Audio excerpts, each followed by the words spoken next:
So Tuhin, my first understanding, since I have been reading your book for like बहुत ज़्यादा तो नहीं, but 10-15 pages हुए. I am at that point where the police surrounded the Buddha and his group in the temple.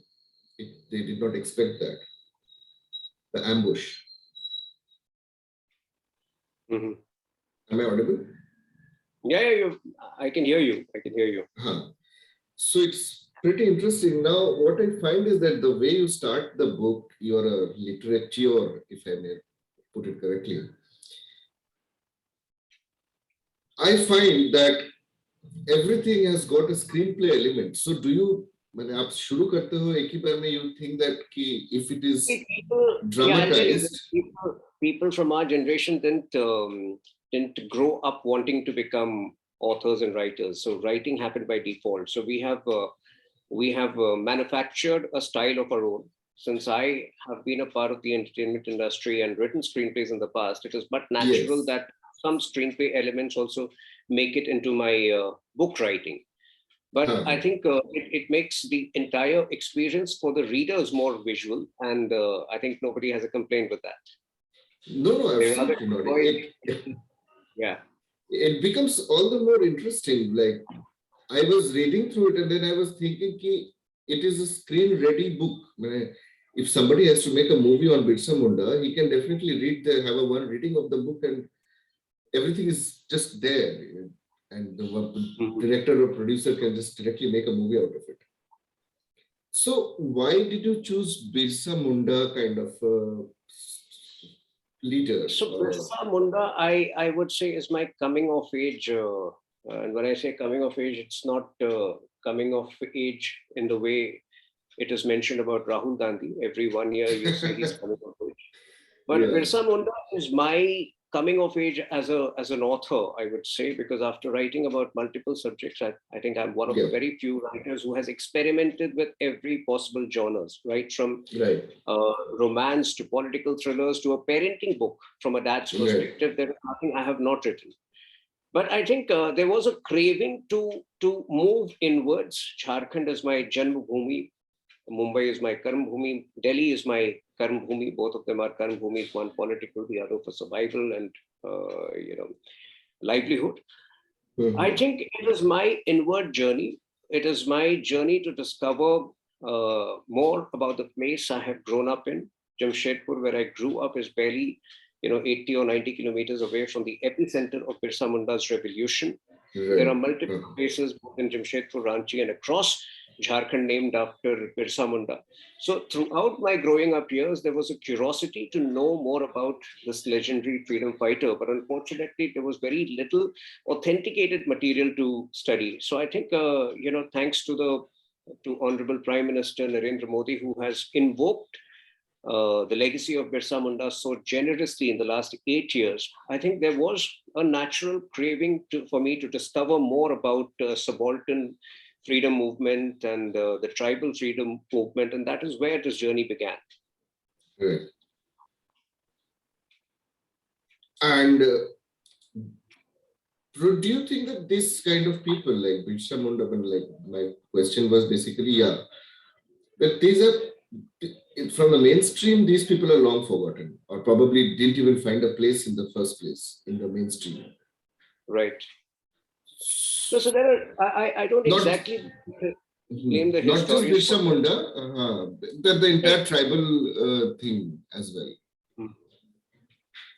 So, I don't exactly blame the historians for that, because history has always been written from the point of view of kings, from the point of view of rulers. Yes. And the reason for that is that during their lifetime, most of these subaltern heroes had very little, little or insignificant part of the system following their lives. They were always treated as rebels and outcasts. So it was only after their deaths that a natural curiosity developed in people to know more about them. Because like I said, like I've mentioned before, the impact of their revolution dawned upon people much after their deaths. In Jharkhand, in present-day Jharkhand, where the CLT, Chota Nagpur Land Tenancy Act, was passed in 1908, many attributed to the impact of Birsa Munda. So while Birsa Munda died in 1900 June, I think the sheer impact of his movement and the fear that those subaltern areas might witness a similar uprising in future made the Britishers realize the importance of this landmark landholding legislation for the tribal. So much of the impact of the revolution dawned upon people much after they were gone, and that is one of the reasons that first-hand primary sources of information about these freedom fighters were very little. But I'm glad that that is being corrected. People are revisiting the past and people are trying to dig out information about these freedom fighters, which is what I have tried to do in my humble capacity and limited, effort through the book.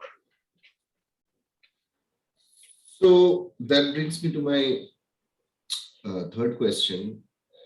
For the past 3-4 months, we are seeing this foreign universities or all of a sudden waking up to certain dismantling of Hinduism or Hindutva, as you see. And So, by reacting to such things, reacting to such events, aren't we giving them the required attention that they, and isn't it like their mission is accomplished the moment we give them the attention? Why are we even doing that?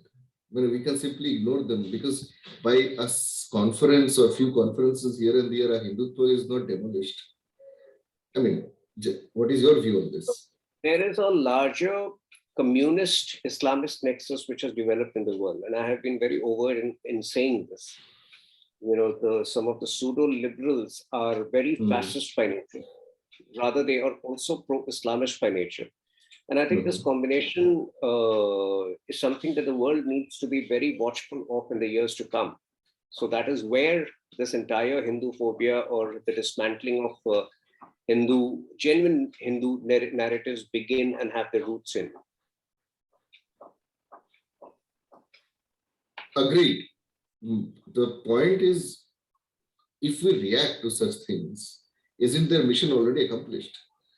Well, I find it very... It's not a solution, I think, because there is a surfeit, there is an overabundance of modes of communication today. So I think in the past, where means of communication was limited, ignorance would have been a better option. But today, when these people start hammering in their point of view, their concocted point of view through multiple different sources in the media, by not reacting, somewhere you allow gullible, impressionable young minds to buy their concocted narrative. So I think reaction is important, and studied and well prepared, well documented reaction is more important, which is what we are giving. Post-independence, how do you look at history, the portrayal of it? As an author? Well, there has been a dominance of Marxist historians. There has been a definite attempt to glorify some of the butchers and the marauders of our civilization. Aurangzeb has been the biggest, culprit where Indian history is concerned. And for 49 years, he has unleashed some of the worst atrocities upon Indians. So ideally, people like him should not have been glorified the way they have been glorified. Rather, they have some amount of accountability should be fixed for their bona fide acts for which some of the present Muslims are suffering, which is not fair. So I think history has always been presented in our books in a very convoluted manner, and that should not have happened.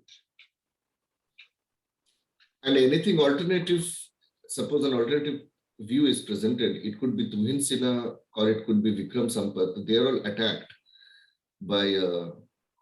Have you faced similar kind of attacks in the past? Fortunately, not of that level, because I think Birsa Munda was not that way. Birsa Munda does not invoke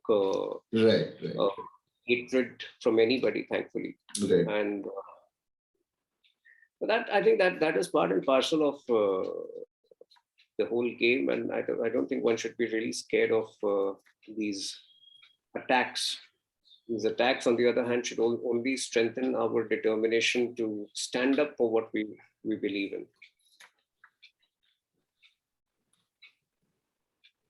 As an author, what do you think is today lacking among the, or rather, like say, for example, there was once Chetan Bhagat and all, they said that लोगों को simple English पढ़ना पसंद है. But I find your English is simple at the same time, it has that dignified Shakespearean touch. At the same time, it has got all the elements ready for a screenplay. To each his own. Like I said, we are a generation which did not, we have not followed any particular rules in our writing. We have tried to make our writing more palatable to the younger generation, and we have all experimented with the different styles and components of our writing. So like I said, I mean, the entire age-old age-old notion of who should be a writer and how a book should be written has been dismantled. Today, it should be a very easy to read, palatable book, and I think one needs to devise his or her style. So, with all due respect, Chetan Bhagat's style is accepted by the masses. Yeah. At the same time, Ashwin Sanghi have all created a mark of their own. I have my own set of books. So I think this is something which ideally should not, there's nothing to be said about it. Mm-hmm. Who do you idolize in terms of as an author? So I have been an erratic reader. I read 50 pages of a book, then move on to another book. So there are multiple writers who I have idolized, but I have never imbibed the specific writing style of any. So, right from Shakespeare, Charles Dickens to some of the contemporary authors, thriller writers like Robert Ludlum and in fact, Khaled Hosseini, at one point of time, I read both his Robert books. Ludlum is the Bond legacy, right? The Bond series. Manju Kapoor in India is a much underrated writer. I think her writings are brilliant. So I think, among my contemporary authors, Ashwin and Amish have been brilliant. Manu Chatterjee at one point of time during the 80s and 90s has written some brilliant books in India. So I haven't particularly idealized anybody, but like I said, maybe unconsciously or subconsciously, I may have imbibed the best of writing styles of many, many different authors and created a style of my own, which is how I look at my writing. That's pretty much evident in your book. I'm not a book person, but when I went on to reading, I'm really amazed to see the style that you have written. All right, that would be from my side. Great to have you, Tuhin. Great. So lovely chatting with you. I will definitely post it right away or maybe in the weekend. Sure. You can work on it. You can edit it